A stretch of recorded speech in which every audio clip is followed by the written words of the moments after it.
I know it's not a back home and home with San Jose, but it is for you with them. So what do you take from that last game to this one here tonight in terms of what you did there and how you don't want that repeated?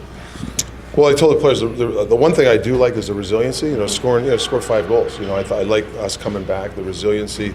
Some guys, I thought the step on line was good. So that's good. The negatives for me are that it was a very scrambly game on both ends, but more on our end. It was very scrambly. We lost our structure at certain parts of the game, especially the first period. I thought as the game went on, we got better, and then obviously the last minute and a half again, we had 3 opportunities to get an empty net goal, and then we obviously it was a nothing shot at the net and it goes off one of our foot. So when you play San Jose, you got to stay with the pre-scout. We talked about you have to take sticks, you have to box out, and we obviously didn't on a couple of those goals, and that's a disheartening thing because those are goals that are correctable, just by doing the right thing.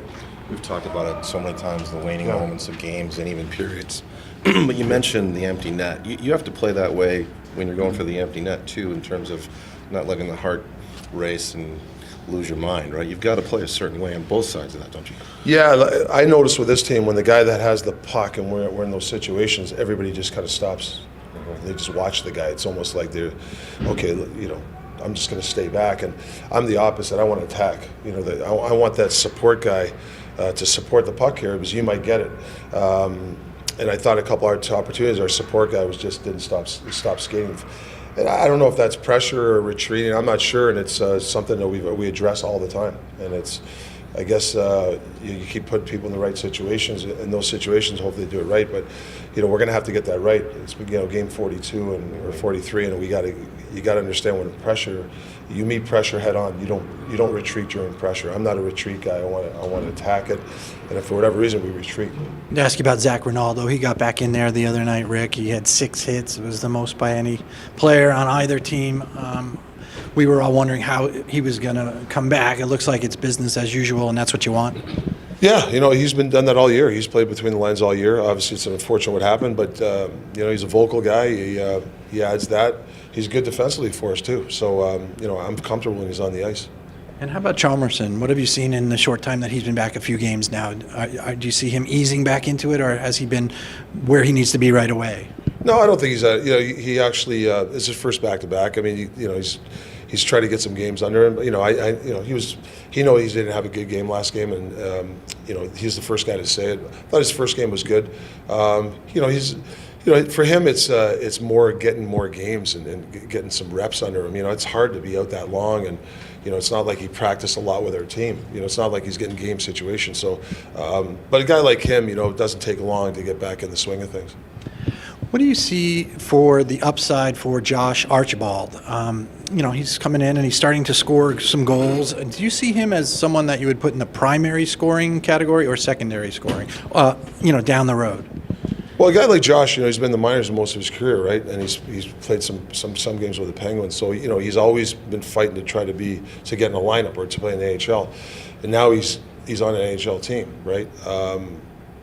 There's more there with him other than just going around hitting. He's scoring some goals for us, right?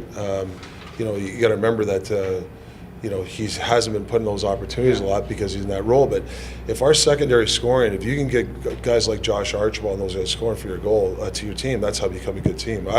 Like I said, when all the years that in the playoffs, great playoffs teams or winning Stanley Cups, as much as you think of the stars scoring, I always remember the third and fourth line guys scoring goals for us. That's huge to have secondary scoring. Rick, you have 7 healthy D now, and Luke Schen's been the odd man out lately. Is that the plan moving forward, or will there be a rotation? And how's Luke handling it? Have you had a chance to chat with him about it? Yeah. Luke knows. I mean, there's certain parts of the concepts. I don't like D backing up, and I think Luke even. I had a long talk with him. He said, "Yeah, I've been backing up lately and stuff, but he'll get back in the lineup." He'll be back in the lineup tonight. And he's done a nice job on our PK. So we'll that'll add a good thing for our PK when Luke getting back in the night. It's a good problem to have, right? And too many defensemen healthy. Well, it's the first time we've had some healthy defense, and finally getting some. We're trying to find some good pairs. Try to get this defense unit to. That's kind of something I've really leaned on. That we need this defense crew especially when things aren't going good, to make the right play at the right time. We got some veteran guys back there, and we need those guys to be the heartbeat of our team, especially when things, whether they're going good or bad, is to be a stabilizing influence to our team. We need those guys to play at a high level.